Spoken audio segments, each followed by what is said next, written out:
Hi everyone, আশা করি সবাই ভালো আছো। এবার আমি তোমাদের যেটা করাবো সেটা হচ্ছে future continuous tense. Future continuous কাকে বলে?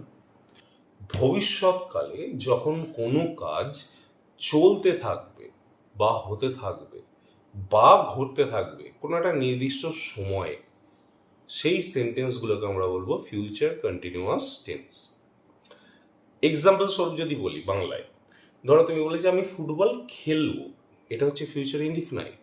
আর তুমি যদি বলো যে আমি ফুটবল খেলতে থাকবো, তাহলে সেটা ফিউচার কন্টিনিউয়াস। ধরো বললে আমি ভাত খাবো, ফিউচার ইনডিফিনাইট। আমি ভাত খেতে থাকবো, সেটা ফিউচার কন্টিনিউয়াস। তাহলে এই ফিউচার কন্টিনিউয়াসের যে সেন্টেন্সগুলো, সেগুলো ইংরেজিতে লিখতে হলে কি করতে হবে?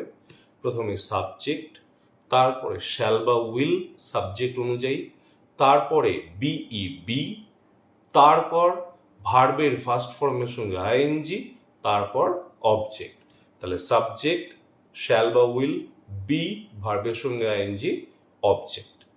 তাহলে এর ধরো বললে যে আমি ফুটবল খেলতে থাকবো, তাহলে আই শ্যাল বি প্লের সঙ্গে আইএনজি, প্লেইং ফুটবল। বোঝা গেল? আশা করি কোনো অসুবিধা নেই। যদি থাকে কমেন্টে জানাতে পারো, আমি সেখানে চেষ্টা করবো আরো সহজভাবে ব্যাখ্যা করে দেওয়ার।